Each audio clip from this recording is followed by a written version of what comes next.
Halo teman-teman sekalian, kita lanjut materi tentang React.js kita. Pada kali ini kita bakal bahas sebuah format atau sebuah extension dari JavaScript, yaitu adalah JSX ya. Nah, jadi sebelumnya teman-teman mungkin baru mengenal apa ini JSX kayak gitu. Aku bakal kenalin lebih lanjut sehingga teman-teman bisa paham apa ini JSX ya. JSX ini merupakan sebuah sintaksis tambahan atau bisa kita bilang dia adalah sebuah additional kayak gitu kan, additional feature yang dimasukkan ke dalam JavaScript ya. Nah, dengan JSX ini akan memungkinkan kita untuk tulis sintaks HTML di dalam JavaScript ya. Jadi kita bisa masukin sintaks HTML ke dalam JavaScript. Syaratnya ya JSX-nya udah aktif. Nah, untuk teman-teman sendiri nggak perlu pusing untuk ngaktifin JSX-nya seperti apa, karena ini udah di-handle sama Create React App ya. Jadi semuanya udah di-handle, kita nanti tinggal pakai aja. Nah, nanti kode JSX yang kita tulis ya, nanti bakal diubah oleh apa namanya, dibalik lagi jadi JavaScript biasa ketika dia bakal di-render jadi di browser ya. Ini dari JSX yang ada sintaks JavaScript-nya, ketika kita balikin ke browser lagi, dia bakal jadi JavaScript biasa. Terus eksekusinya kan karena JavaScript, ya teman-teman udah belajar kemarinnya kita bisa berinteraksi dengan apa yang ditampilkan di browser melalui DOM ya. Jadi nanti sintaks-sintaks HTML yang ada dalam JavaScript-nya akan dirender menjadi DOM lagi sesuai dengan apa yang kita instruksiin. Nah, itu jadi magicnya JSX. HTML kita tulis di dalam JavaScript, nanti sama si React di handle kayak gitu, sehingga ketika dia dibalikin ke browser, bakal jadi JavaScript biasa lagi, terus perintah-perintah yang kita masukin, atau sintaks-sintaks yang kita masukin, itu bakal balik lagi menjadi HTML DOM. Sehingga tampilannya bisa sesuai dengan apa yang kita instruksikan. Ya. Nah, terus kenapa sih kita pakai JSX ya? Nah, jadi untuk pakai JSX ini sebenarnya untuk menyederhanakan penulisan ya. Jadi kita bisa nggak bingung lagi kan nge-embed HTML di dalam JavaScript. Kita bisa gabungin antara logic dengan tampilan nanti dengan satu sintaks ya. Jadi sintaks JavaScript doang. Kayak gitu. Terus ini ada contohnya. Ya, jadi contohnya contoh simple nih, contoh simple pemakaian dari JSX adalah ya ini ya, kita punya sebuah konstanta namanya elemen katanya di dalamnya ada sintaks nih, ada sintaks HTML-nya. Ini contoh sederhana. Nanti kita bakal pakai lebih banyak lagi di dalam objeknya ya. Oke, di bawah ini kalau udah kelihatan ya di sini sebenarnya ada rules, tapi nanti aja aku jelasin kita bakal buka dulu kode editor ya. Nah, kita bakal balik lagi ke project yang udah kita inisiasi tadi ya. Aku bakal tunjukin ke kalian JSX itu adanya di mana kayak gitu ya. Terus di mana kita nulisnya. Nah, kalau misalnya kalian habis install Crack app tadi, ya kalian lihat di sini ada banyak banget folder sama files. Terus kita ngodingnya di mana, Kak? Kayak gitu ya. Nah, untuk folder node module sama public nggak usah diutak-atik, dibiarin aja kayak gitu ya, dibiarin aja dulu. Nah, sekarang kita bakal buka folder SRC ya. Nah, di dalam folder SRC inilah nanti kita bakal ngoding. Ada banyak banget file di sini, tapi aku bakal coba sederhanain ya, sehingga nanti teman-teman kalau misalnya inisiasi project baru, nggak bingung juga kayak gitu ya, ini mau ngapain ya. Nah, ini pertama kali ketika kita masuk ke dalam sebuah project React.js yang masih kosong kayak gitu, di sini ada beberapa file ya, ada file CSS, terus ada FJS, ada test, terus ada index.css, ada index.js, ada logo, ada web vital, terus ada setup test kayak gitu ya. Nah, teman-teman perlu perhatiin adalah yang pertama di dalam index.js ini ya. Kita bakal ketemu nanti apa namanya JSX selanjutnya juga mulai dari sini ya. Nah, di sini kita bakal lihat ya ada beberapa hal nih, ada banyak hal ya kayak gitu. Banyak banget Kak yang ditulis di sini ya. Nah, biar teman-teman nggak bingung sebenarnya bisa teman-teman sederhanain ya. Maksudnya disederhanain ini gimana? Nah, ketika kita mau membuat project kan sebenarnya ya ini ada CSS, ada CSS ini kayaknya teman-teman nggak bakal butuh ya CSS ini karena teman-teman nanti bakal punya CSS sendiri kayak gitu ya, punya styling sendiri. Nah, ini bisa kita hapus-hapusin aja sih teman-teman sekalian ya. Jadi yang pertama kita bisa hapus ini. Ini CSS-nya nggak usah kita pakai. Terus teman-teman belum butuh web vital, teman-teman hapus aja dulu. Sehingga di sini bisa teman-teman hapus untuk web vitalnya. Oke, terus di sini sehingga cuman jadi adanya app sama render segala macam ya. Oke, ini coba aku simpan dulu. Oke, nah nih jadi gini Kak, jelek tampilannya ya CSS-nya kita buang ya. Nanti ketika belajar ngerapihin baru kita fokus ke bagaimana ngerapihin. Kalau sekarang cukup gini aja dulu biar teman-teman nggak bingung ya ini apa. Oke, nah ini index.js nggak perlu teman-teman utak-atik lagi ya. Cukup segini sudah sederhana.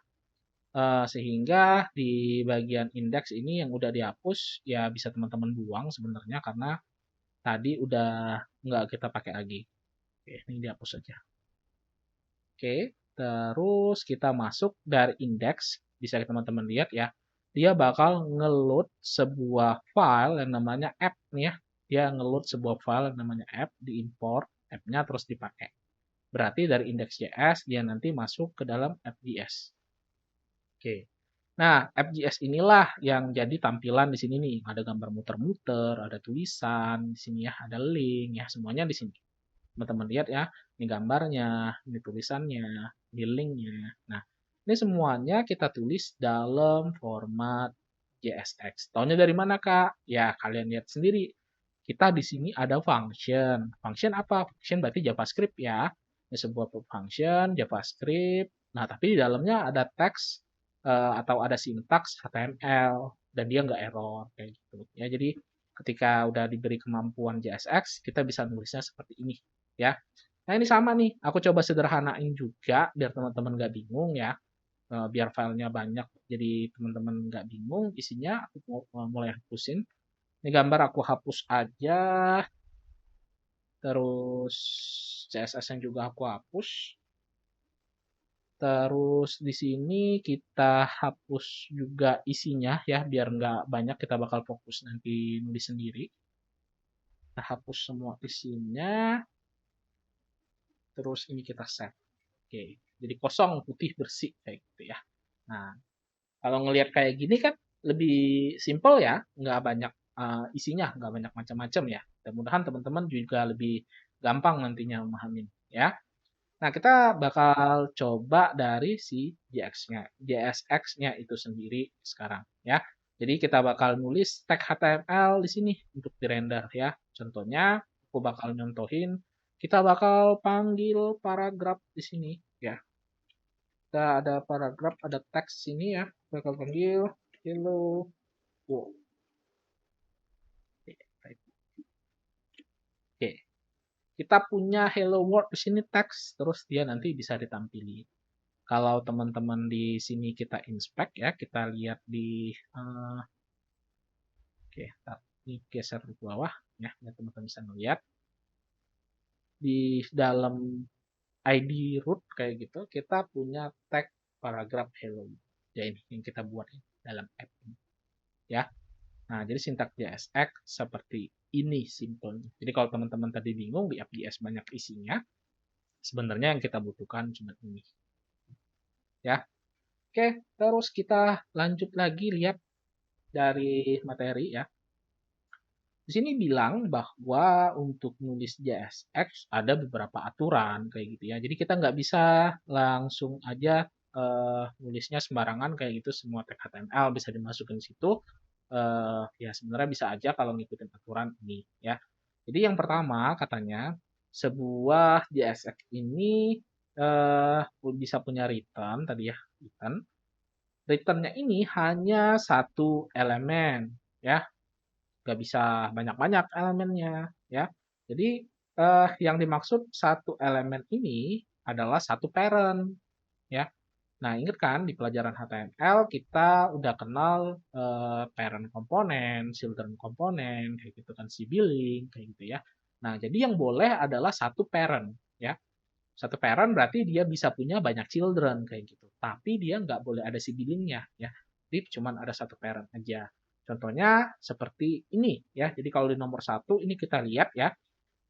Kita punya parentnya ini si div. Divnya punya banyak children nih. Ada A1, di sini hello world. Terus di sini ada paragraf ya. Ada paragraf. Nah, ini aturan pertama yang harus diikutin. Oke, sekarang kita balik lagi ke kode editor, kita contohin, kita cobain ya. Kalau ini kan cuma balikin satu nih, kita mau balikin banyak, kayak gitu. Aku mau returnnya banyak. Nah, yang pertama, kalau teman-teman mau returnnya banyak, teman-teman harus di dalam kurung seperti ini, kayak gitu ya, pertama ya. Nah, ini biarin dulu error, karena kita nggak ngebalikin apa-apa, kayak gitu ya. Tadi katanya harus dibungkus oleh satu parent, kayak gitu. Pembungkus di HTML itu biasanya paling simpel kita bisa pakai div. Di dalamnya tadi katanya ada heading 1 isinya hello world. Terus kita bisa kasih paragraf di sini. Isinya misalnya paragraf 1. Oke, ya kita buat gini. Wah, ini udah kerender nih, ya. Di begini caranya ya. Kita lihat di sini. Di sini juga nggak ada informasi error apapun ya. Kita bisa lihat bahwa cara penulisannya adalah seperti ini, ya. Kalau kita misalnya mau ada banyak, kita harus bungkus dia menjadi satu buah parent, ya. Emang maksudnya ada banyak tuh gimana? Oke, kalau kalian belum nangkep ya, di sini misalnya aku mau ngebalikin ini nih, ini A1, ini ada paragraf lagi misalnya paragraf 2 kayak gitu. Mungkin aku copy aja biar cepat di sini. Sini kita punya paragraf 3 kayak gitu. Kan ada banyak nih ya. Nah, sebenarnya dari kode editor juga kelihatan udah merah kayak gitu ya. Dia udah dimarahin, nggak boleh atau nggak bisa dijalanin kayak gitu ya. Ini error. Nah, kalau teman-teman lihat di sini ya, sebenarnya di errornya sendiri udah kasih kita pesannya nih ya. Jadi pesan errornya adalah JSS elemen ini harus dibungkus ke sebuah pembungkus katanya enclosing pack. Jadi harus dibungkus. Terus katanya kalau kamu mau bungkus JSX dengan sebuah yang kosong ya, sintaks kosong, katanya bisa pakai si fragment. Ya, fragment itu apa? Fragment itu adalah sintaks kosong ini. Ya. Nah, jadi pertama aku cobain dulu bungkus pakai div. Ya, dulu bungkus pakai div. Oke. Oke, dibungkus pakai div, dia nggak ada error ya. Kalau misalnya kita lihat lagi di konsol juga nggak ada error, di sini nggak ada error. Di elemen kita lihat ya. Nah, ini yang kita buat di JSX tadi, yang kita render. Ini ada div, ada hello world, paragraf 1, paragraf 2, paragraf 3. Nah, terus tadi yang error tadi bilang fragmen-fragmen itu apa, Kak? Nah, jadi fragmen-fragmen itu adalah yang info kedua ini. Ya, jadi katanya kalau kamu mau munculin banyak tag, ya, banyak sibling kayak gitu, tapi nggak mau ada parent-nya, kamu bisa pakai fragmen atau tag kosong seperti ini. Ya, nanti output rendernya seperti apa, kita coba lihat. Ya, oke. Kita balik lagi ke kode editor. Nah, di kode editor kita bisa lihat di sini. Aku cara simpelnya aku hapus saja ya ini div-nya ya. Sehingga dia jadi tag kosong, jadi fragmen. Kalau aku save, nggak ada error. Nggak ada bedanya Kak di tampilan. Iya bener, di tampilan nggak ada bedanya. Tapi kalau misalnya kita lihat lagi di sini, di tag HTML, div-nya hilang ya. Di bawah root langsung ada tag H1, paragraf, paragraf, paragraf. Kayak gitu ya. Div-nya hilang. Emang kalau tadi gimana? Coba balikin ya. Ini aku balikin. Kalau tadi di bawah root ada div-nya lagi. Ya, ada div, baru ada H1, ada paragraf, ada paragraf, ada paragraf. Ya. Kalau kita mau langsung kosong, nggak ada pembungkusnya, kita bisa kasih fragmen. Seperti ini. Jadi dia bisa langsung ya, sesuaiin aja dengan kebutuhan nanti bentuknya seperti apa. Jadi itu aturan atau rules JSX yang pertama dan yang kedua. Perlu teman-teman pahami. Oke. Selanjutnya kita bakal masuk ke aturan yang ketiga ini ya. Nah, jadi aturan ketiga ini menjelaskan bahwa kalau misalnya kita di HTML, kita bisa tambahkan yang namanya atribut. Atributnya bisa apa aja, anything ya, bisa jadi atribut kayak gitu ya. Pokoknya semua valid HTML atribut bisa juga kita pakai di dalam JSX ini ya. Cuman yang jadi perhatian adalah cara penulisannya, cara menuliskan atributnya. Itu yang jadi perhatian ya. Yang jadi perhatian adalah cara penulisan. Untuk penulisan, kalau di sini dibilang format penulisannya harus camel case ya. Jadi kalau teman-teman masih ada yang belum tahu, apaan tuh Kak camel case? Nah, jadi camel case itu sebuah format penulisan yang aturannya kalau misalnya cuman satu kata, ya dia huruf kecil semua kayak gitu ya, huruf lowercase. Tapi kalau dia dua kata, ya penulisannya ya seperti ini. Kayak gini kan camel case, dua kata kayak gitu ya. Kata pertama huruf kecil semua, kata selanjutnya huruf pertamanya harus kapital. Huruf pertamanya aja. Jadi kalau di sini camel case, K-nya, C-nya di sini yang kedua adalah huruf kapital. Ya, cara penulisannya seperti itu. Nah, kalau dicontoh di Neurons, di sini kita lihat ada nambahin atribut untuk event listener ya, untuk masang event handler kayak gitu. Jadi di sini dia bilang on click kayak gitu kan. Jadi di sini on-nya bakal huruf kecil lowercase, terus C-nya ini huruf pertama dari kata selanjutnya dia bakal gunain uppercase ya. Jadi on click tulisannya seperti ini kalau dia dua kata. Ini aturan yang harus dipenuhi. Oke, kita cobain ya sekarang ya. Oke, aku tambahin aja di sini, tambahin sebuah button.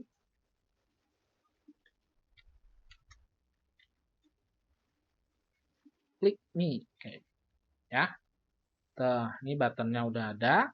Terus aku tambahin ya. Nah, sebenarnya atribut yang valid, semua atribut yang valid di HTML bisa kita masukin ke dalam JSX ya semuanya ya. Jadi apa yang udah kita pelajarin di materi-materi sebelumnya bisa dibawa ke sini.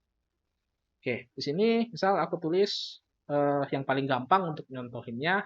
Pertama mungkin ID ya, kita punya ID.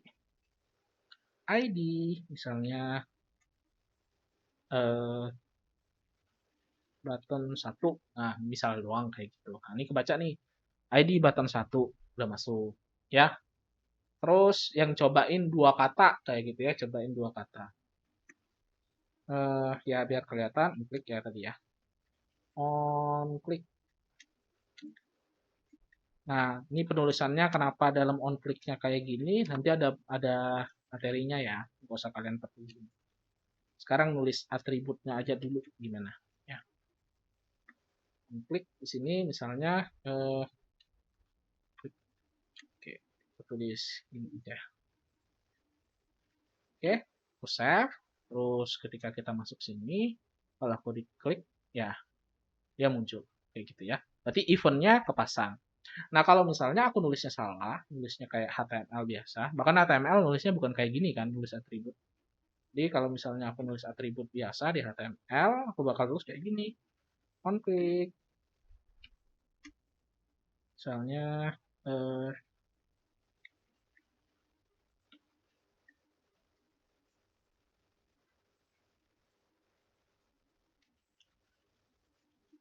nah ini kalau misalnya ini langsung muncul, ada errornya.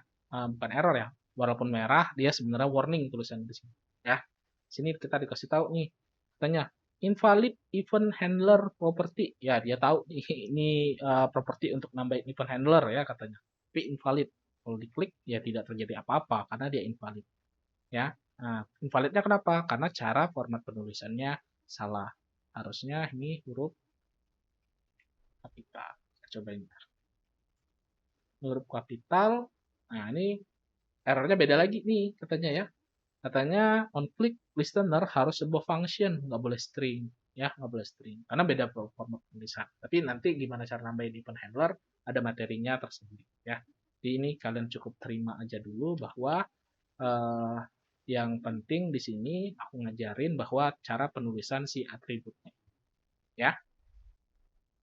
Oke. Nah, terus ada satu lagi nih yang penting, ya, yaitu adalah sering kita pakai, ya, kita sering banget pakainya kelas kayak gitu ya. Kalau misalnya di HTML kita kan sering kasih ID sama kelas kayak gitu ya. Ini kelas paragraf. Oke, misalnya aku buat kayak gini. Ini kelas paragraf, ya. Nah, ini udah muncul juga nih, ya. Kalau misalnya dilihat di dalam konsol kita ketemu warning juga ya. Tapi di sini tetap render ya. Kenapa? Karena dia warning bukan error ya. Jadi teman-teman yang masih takut dengan error-erroran ya, mulai sekarang coba bersahabat karena dia bakal kasih tahu nih apa ya. Bahkan kalau kita udah jadi programmer kita bakal berharap ayo dong error bantu kita kayak gitu ya. Apa yang salah dari kodeku. Nah, di sini apa katanya? Jadi errornya bilang invalid DOM property kelasnya ini jadi nggak bisa katanya ya. Oh, kenapa nggak bisa, Kak? Kayak gitu. Nah, jadi ingat ini adalah JSX bukan HTML ya. Di mana JSX itu sebenarnya adalah JavaScript yang dikasih kemampuan untuk menulis HTML. Nah, balik lagi ke JavaScript. Di JavaScript kita udah punya keyword yang namanya class. Jadi kelas ini nggak bisa lagi digunain di sini. Sehingga yang membuat JSX udah menyiapkan padanannya. Kalau kamu mau pakai kelas, ya kelasnya HTML di sini, kamu bisa ganti ini jadi kelas. Nih, ya. Ini kalau aku save, di sini balik lagi ke sini, dia ketika di render tetap tulisannya kelas, bukan jadi kelas ini. Cuman ketika di penulisan di sintaks JSX-nya aja, dia bakal jadinya kelas name. Tapi ketika balik lagi, udah di render, di DOM, tampilin ke HTML kayak gitu, dia bakal tetap tulisannya kelas. Nah, ini untuk aturan yang keempat ya. Jadi ada cukup 4 aturan ini yang harus kalian pahamin untuk mengerti cara penggunaan JSX. Dan ini penting untuk kalian pahamin karena materi-materi selanjutnya akan menuliskan JSX tersebut ya di komponen-komponen yang bakal kita buat ya.